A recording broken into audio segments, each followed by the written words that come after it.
光绪23年，山东登州府大旱，从春天到秋天一滴雨多，没有下过地里的麦苗长到膝盖高就，枯了叶子卷成细条，用手一搓就成了。粉末河床晒成了白色裂缝能，塞进一个成年人的拳头井水见了。底打上来的是一桶桶黄泥汤药，等一整天才能成清。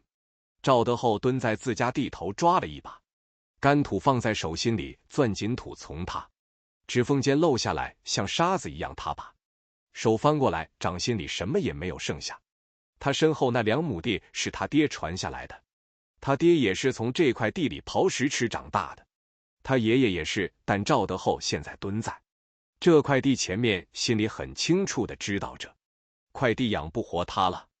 村里已经有人在传说关东那边在修一条大铁路，从俄国一直修到海参崴，中间要穿过整个满洲。俄国人在那边招工，一天工钱20个铜板日结。说这话的人是王老三，他秋天刚回来，穿了一件新棉袄，腰间鼓的，走路的时候腰板挺得比走的时候直。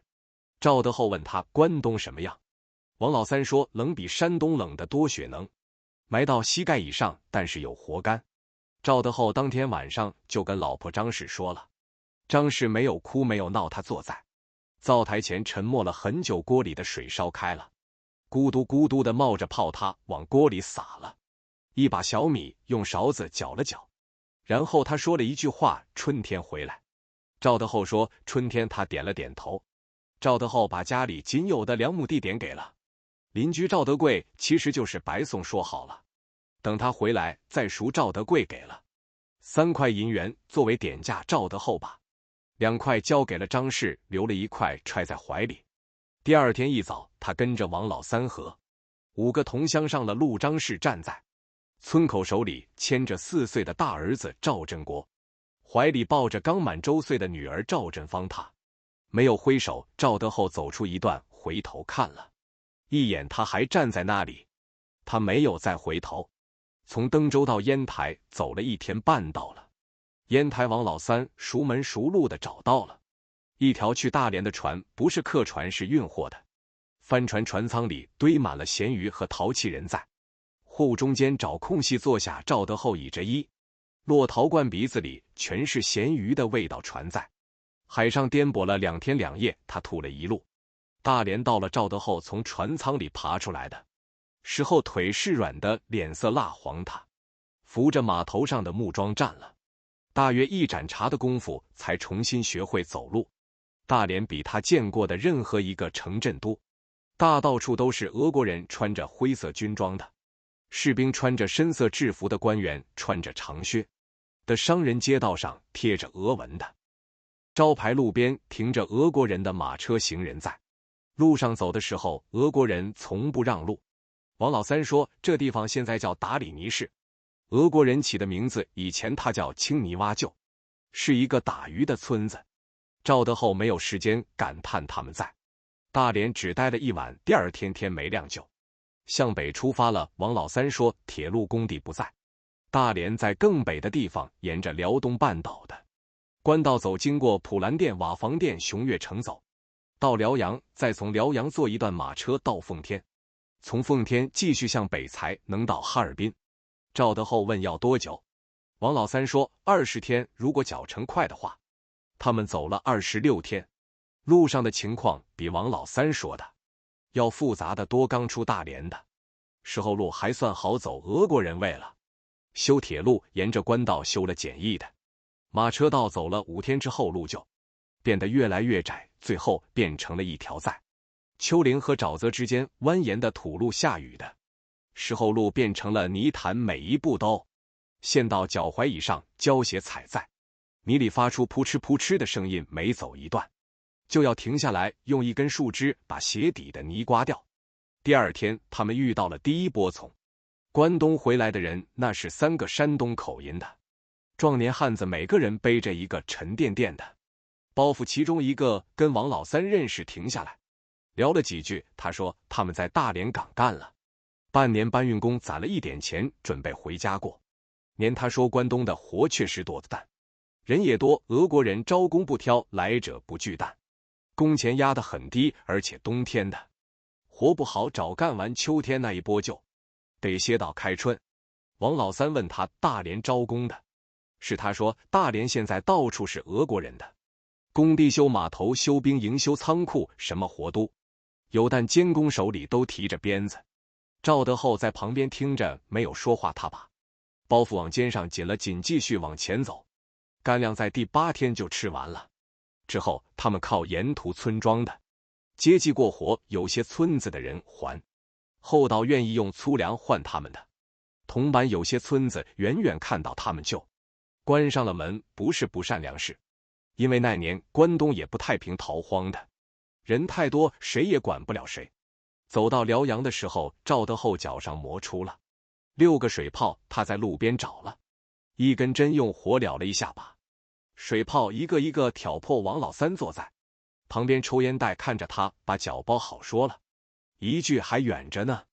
他们在辽阳歇了1天，赵德厚用最后的几个铜板买了10个玉米饼子和一小袋沿辽阳的街道上到处是穿军装的人。那会儿甲午战争结束没几年，辽阳作为后勤重镇还没有完全恢复平静，街上偶尔能看到缺了一条胳膊或者少了一条腿的退伍士兵坐在路边乞讨。赵德厚把口袋里最后一个玉米饼子掰了一半给了一个断了一条腿的老兵，老兵没有说话，接过去低头啃了起来。从辽阳继续向北，进入了蒙古人和满人混居的地区，村庄变得稀疏了，常常走上大半天也看不到一户人家。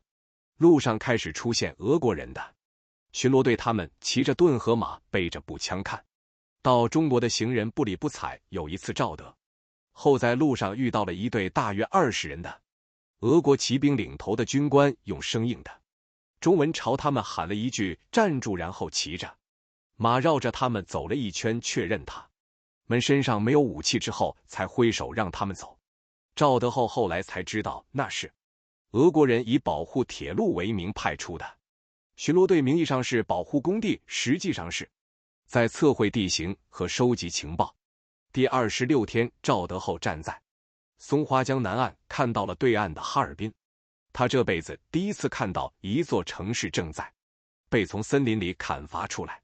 松花江北岸那一片无边无际的原始森林中，被砍出了一条宽阔的空地，空地上竖起了几十栋木屋和临时帐篷，码头上堆满了铁轨和枕木，远处有蒸汽起重机在冒着白烟。俄国监工和中国劳工混杂在工地上，像蚂蚁一样忙碌，铁锤敲打的声音、锯木头的尖叫声和马匹的嘶鸣声混杂在一起，从河对岸传过来，形成一种低沉的持续不断的轰鸣。哈尔滨还没有街道，没有教堂，没有像样的码头，它只有一个正在搭建的铁路枢纽，中东铁路的工程局设在这里。从西伯利亚运来的铁轨在这里卸货，被分配到3个不同的铺轨方向上。赵德厚站在江边，风从对岸吹过来，带着松木锯末的味道和煤烟味。他摸了摸怀里剩下的最后7个铜板，他对他旁边的王老三说了一句。到了，王老三看了他一眼，没有说话，带头走向了渡口。那艘渡船是一条平底木船，一次能载10来个人，船夫是一个满族人，不会说汉语，用手势比划着要每个人2个铜板。赵德厚递过去2个铜板，这是他这辈子最后一次为过渡付钱。从这天起，他将在这座城市里住34年。他上船的时候没有回头，船到北岸，赵德厚踏上哈尔滨的土地，他脚下踩的不是码头，是一片被采石的黑泥，上面混着木屑、铁屑和碎石子。远处传来一声蒸汽火车的汽笛声，长长的、沉闷的，像一头刚刚睡醒的巨兽在伸懒腰。赵德厚站在原地，听到了那声汽笛。他以前从来没有听到过蒸汽火车汽笛的声音，但这个声音他觉得自己在哪里听到过，不是在耳朵里，是在骨头里。赵德厚被分到了中东铁路第3工段。得防务队工头的俄国人叫伊万诺夫，一个40多岁的光头汉子，脑门的，皮肤被西伯利亚的太阳晒成了猪肝色。他不会说中文骂人的，事后用俄语对翻译说话的，事后用蹩脚的中文单词加手势翻译，是一个从赤塔来的中国人，其实是中俄混血姓刘，大家叫他刘半鹅。刘半鹅跟赵德厚说：“你的公砍树1棵树2个铜板，一天砍10棵，20个铜板。铁路需要枕木，每一根枕木需要1棵至少40年树龄的红松，挺拔比之油脂丰富，耐腐耐湿，是做枕木的上好材料。中东铁路从哈尔滨到绥芬河这一段，沿途全是红松林，无边无际，像一片绿色的海洋，从脚下一直延伸到天边。”赵德厚拿起斧头，开始了他在满洲的第一份工作。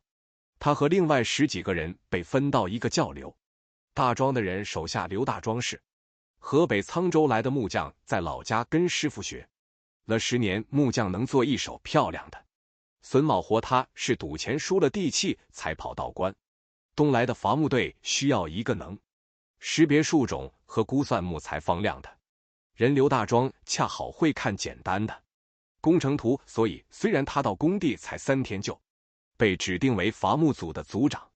刘大庄第1天就把所有人叫到一起，说了一段简短的话。他说：“砍树不是靠力气砍树，是跟着木头的纹路走。你们看这棵红松的纹路，它往哪边长，你们就往哪个方向砍。砍不准的木头落地的时候会裂2根裂口的枕木就废了。俄国人不要废料，他们量得很准。”赵德厚在旁边听着，看了一眼刘大庄的手，那是一双指甲缝里嵌着木屑和松枝的手，和他自己的一样粗糙，但他看得出刘大庄的手比他的稳得多。那是一把俄国造的伐木斧，比山东老乡用的斧头重了将近1倍。斧刃是锻造钢的，开刃角度和中国斧头不同，更陡，更适合砍劈红松那种坚硬致密的木质。赵德厚第1天用这把斧头只砍了3棵树，手上就磨出了血泡。第2天他学会了用腰部的力量带动手臂砍了5棵，第3天7棵。1个星期后，他1天能砍12棵。他的工友中有一个从河北沧州来的木匠，姓刘，大名刘大庄。刘大庄比赵德厚大8岁，在老家跟师傅学了10年木匠，能做一手漂亮的榫卯活。他是赌钱输了地契才跑到关东来的。他刚到工地3天就被分配到赵德厚同一个伐木组，因为他会看简单的工程图。伐木队需要一个能识别树种和估算木材方量的人。刘大庄跟赵德厚说：“你砍树的速度不错，但你砍的数10棵里面有5棵不能用切口，不平木头在落地的时候裂了。”赵德厚问他怎么才能不裂。刘大庄说：“砍树不是靠力气砍树，是跟着木头的纹路走。你看这棵树的纹路，它往哪边长，你就往哪个方向砍。”他给赵德厚示范了一斧子，斧刃切入树干的位置精准，干脆没有多余的震动。然后第2斧、第3斧，3斧之后，树干向预定的方向倾斜，缓缓倒下，落地的时候几乎没有裂口。赵德厚看了没有说话，把斧头握紧了一些。他开始在每天收工之后，用晚饭前的那段时间坐在木桩上，用刘大庄教他的方法重新练习砍劈不砍树、砍废弃的木桩。他练习了大约半个月，手上磨出了第1层老茧之后，他砍的树已经很少再有裂口了。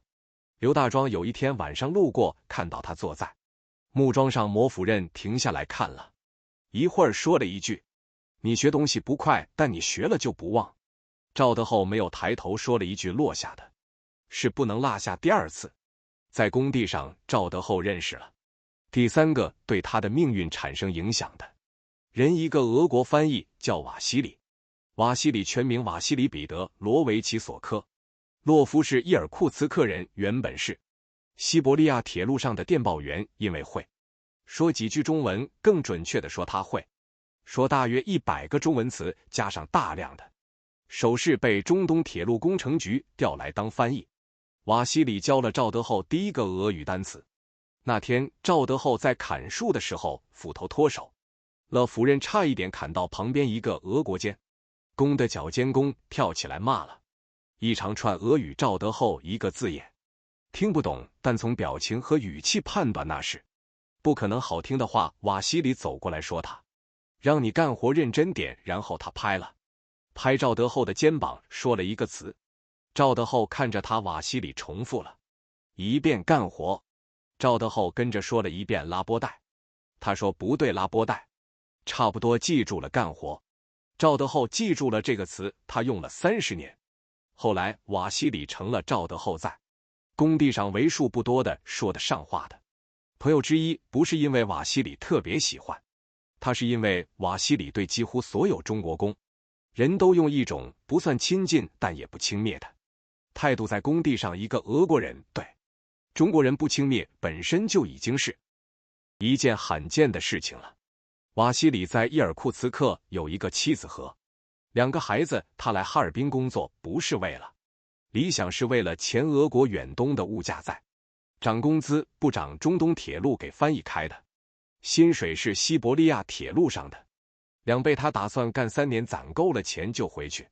他有一个习惯，每天晚饭后在工棚外面抽烟。他坐在一块被锯平的松木桩上，脸对着西边那个方向是他的家乡。赵德厚有时候也会坐在附近，2个人各做各的，各想各的。偶尔瓦西里会指着一个东西用俄语说出它的名称，然后等着赵德厚复述。桦树、松树、斧头、雪、货车。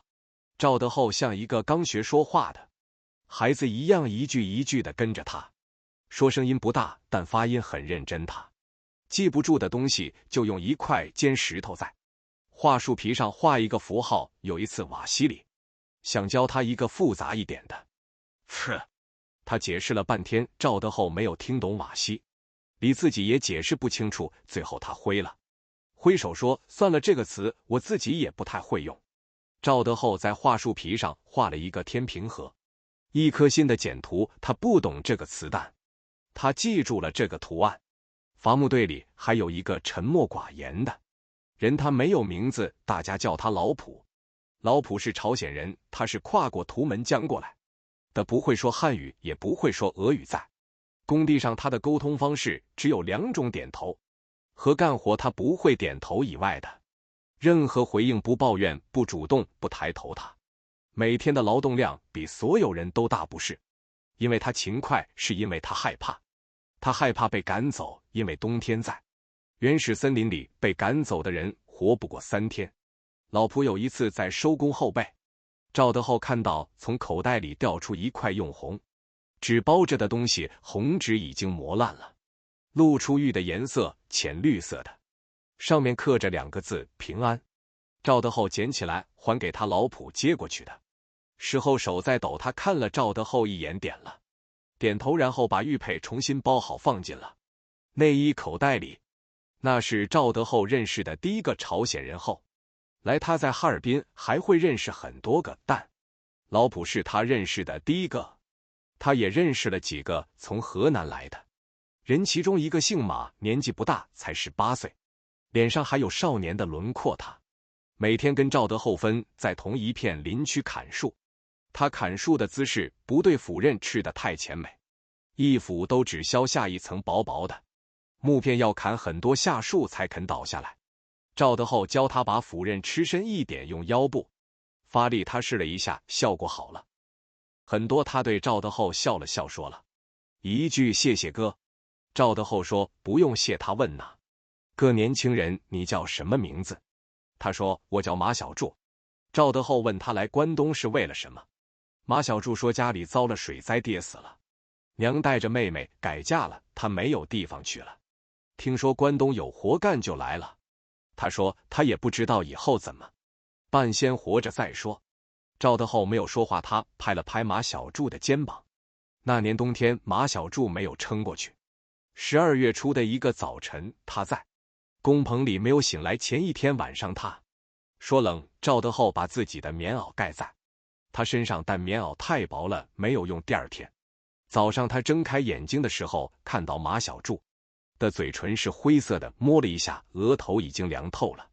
工棚里没有人哭，一个从河南跟马小柱同村的汉子把他的尸体用一床破草席裹了裹，埋在了工棚后面的冻土里。坑挖了不到半米深就挖不下去了，地面冻得太硬，他们把马小柱放在那个浅浅的坑里，用碎石和雪覆盖在上面，做了记号。赵德厚蹲在那个坟包前，把自己那件棉袄盖在了碎石上面，然后站起来继续去砍树。那天他砍了16棵树，比平时多了4棵，因为他足够用了。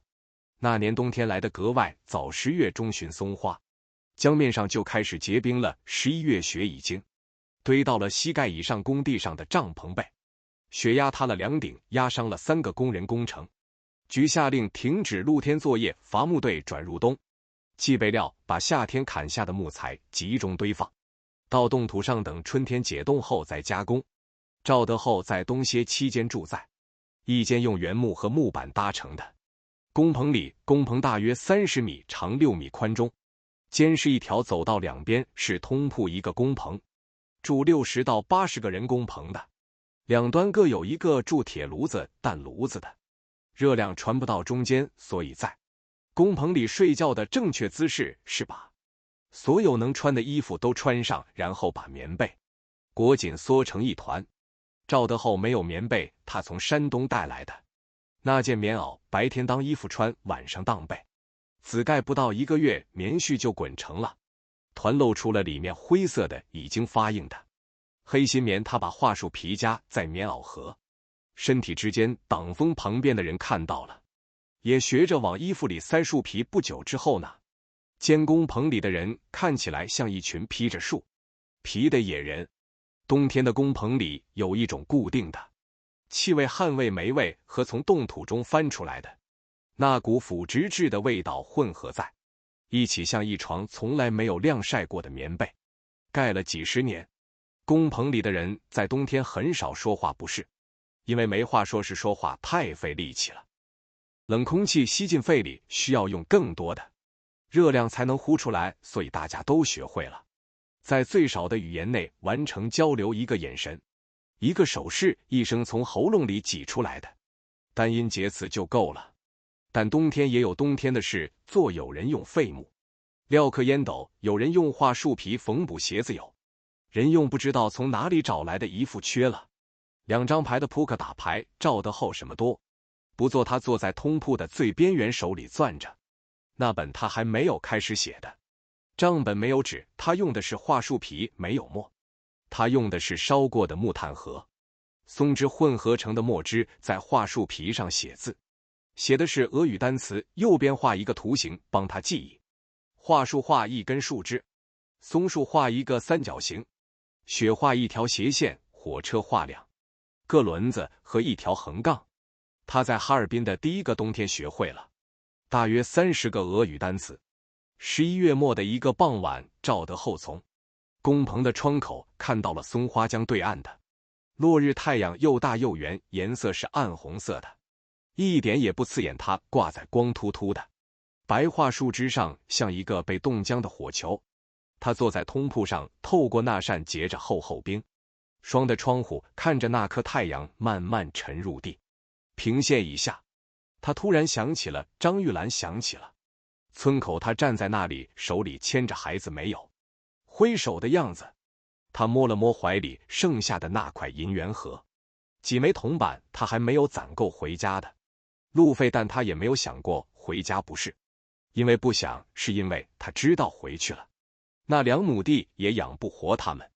赵德厚把目光从窗外收了回来，他旁边一个从河南来的年轻人在打呼噜，对面铺上有人在咳嗽，咳嗽声在低矮的木板屋顶下回荡了很久才停息。工棚里的铁炉子在呼呼地燃烧木头，在炉膛里噼啪作响，外面的风刮过屋顶的时候发出呜呜的声音，像一个人在不远处哭泣。赵德厚闭上眼睛，他在西伯利亚的冬天里过完了他在哈尔滨的第一个冬天。他还不知道未来会发生什么，不知道1900年会有义和团，不知道1904年会有日俄战争，不知道1917年会有革命，不知道1928年会有皇姑屯的爆炸声，他什么都不知道。他只知道明天还要起来干活。他从头下把那块银元掏出来，借着炉火的微光又看了一遍，然后重新塞回头下，翻了一个身。炉火还在燃烧，窗外的雪还在下。哈尔滨的第一批街灯还没有点亮，但第一批中国人已经在这片冻土上躺下了。春天是在一夜之间到来的。3月末的一天，赵德厚推开工棚的门，发现门外的雪面变成了浅褐色，上面布满了细密的水滴痕迹，阳光照在上面，雪层正在塌陷，从树枝上滑落的积雪落地的时候发出一声沉闷的扑响，像一床厚被子从高处掉下来。松花江上的冰层开始开裂了，每天早上都能听到河面上传来巨大的咔嚓声，像一头巨兽在睡梦中翻身。夏天砍下的木材泡在融化的雪水里，等着被拖上岸加工。新的工地已经开始恢复施工了。从西伯利亚方向又开来了一列列满载铁轨和枕木的火车。赵德厚站在工棚门口，看着那片正在消融的雪地。他活过了第一个冬天。他旁边刘大庄也在看，刘大庄嘴里叼着一根还没有点燃的烟袋，看了片刻，转过头对赵德厚说了一句：今年夏天铁路要铺到牡丹江了。赵德厚说：那我们呢？刘大庄说：我们跟着铁路走。赵德厚没有说话，他回头看了一眼工棚后面那片冻土，那个浅浅的坟包上的雪已经化了，露出了碎石河。他的那件棉袄棉絮已经被风吹散了，一些只剩下几块灰色的布片挂在碎石上。他走过去，蹲下来，把那几块布片拢了拢，用石头压住，然后站起来。他没有说任何话。刘大庄在他身后也没有说话。远处蒸汽火车的汽笛声又响了起来，那声音穿过正在解冻的空气，传到耳朵里的时候带了一点潮湿的水汽，敢比冬天的时候听着软了一些。赵德厚把斧头扛在肩上，跟着刘大庄朝工地走去。春天来了，活来了。开春之后，工地上的活比冬天之前多了一倍。中东铁路的施工进入了高峰期，从绥芬河方向来的俄国工程队和从哈尔滨方向出去的铺轨队要在牡丹江附近会和双方之间还隔着大约100公里的空白路段，需要在夏天结束之前接通。赵德厚从伐木队调到了铺轨队，不是因为他的砍树技术不好，是因为铺轨队需要更多的人手。他会用俄语报数了，这个技能在搬运铁轨的时候很有用。俄国监工喊时，他能听懂是在问数量。铺轨的活比伐木累得多，一根铁轨大约300公斤，需要8个人一起抬。俄国监工用口哨指挥，122抬起来，放下。赵德厚的肩膀在第一个星期就压出了一道深紫色的印痕，1个月后呢，道印痕变成了褐色的，皮肤上长出了一层硬硬的茧。但铺轨比伐木挣得多，一天35个铜板，1个月下来能攒将近1块银元。赵德厚开始算账了，1个月1块银元，1年就是12块。他在心里默默地算，这等他攒够20块银元，他就可以回一趟山东，把张玉兰和孩子接过来。他把这个计划跟刘大庄说了。刘大庄听完沉默了一会儿说：20块银元够是够，但你在哈尔滨得有住的地方，你现在住工棚，工棚不是家，你总不能把老婆孩子也带进工棚。赵德厚说：那怎么办？刘大庄说：等铁路修完了，工程局会处理多余的枕木和木板，到时候便宜买一些，搭一间自己的屋子。赵德厚把这个主意记在了画树皮账本上的最后一页呢。天晚上，他躺在通铺上翻来覆去睡不着，不是因为冷，是因为他在脑子里搭建那间屋子，从地基想到屋顶，从窗户想到门。那年夏天，铁路铺到了牡丹江，赵德厚跟着工地搬了一次家，从哈尔滨的临时营的搬到了牡丹江边新搭的工棚。牡丹江比哈尔滨小得多，只有几条土路和10几栋俄国人盖的木屋，但铁路一到，马上就热闹了起来。从哈尔滨方向来的工程人员和从吉林方向来的中国商贩几乎同时到达。女人在路边支起锅卖面条，男人在帐篷里摆出布匹和铁器。赵德厚在牡丹江边上看到了让他至今难忘的一幕：一个俄国工程师蹲在地上和一个中国老人下象棋，两人中间铺着一块皱巴巴的棋盘。俄国工程师用俄语骂了一句，然后走了一步车。中国老人笑了笑，走了一步马。没有人翻译，没有人解释，他们就是知道下一步该谁走。赵德厚站在那里看了一局才走。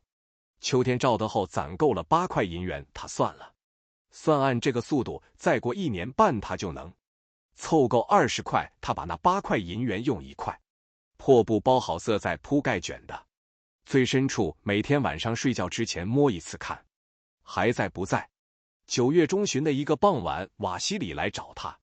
瓦西里的3年合同到期了，他要回伊尔库茨克了。他站在赵德厚的工棚门口，手里提着一个帆布包，穿了一件干净的衬衫，胡子也刮了，看起来和工地上的瓦西里完全不是同一个人。他说：“我要走了。”赵德厚说：“我知道。”瓦西里从口袋里掏出一本巴掌大的俄语词典，封面已经被翻烂了，边角卷曲。他说：“这本词典我用不上了，你拿去吧，也许比你用画树皮画符号好用一些。”赵德厚接过来翻了一页，一个俄语单词下面有一行工整的中文字记事，瓦西里当年学中文时写下的注释。他合上词典，说了一句，那是瓦西里教他的第2个俄语单词。瓦西里笑了笑，拍了拍他的肩膀，然后转身走上了通往火车站的那条土路。他走了几步，停下来，回头说了一句。赵德厚等他说完，但瓦西里没有说出口，他摇了摇头，继续走了。赵德厚站在工棚门口，看着他的背影在暮色中越来越小，最后消失在铁路道口的那个拐弯处。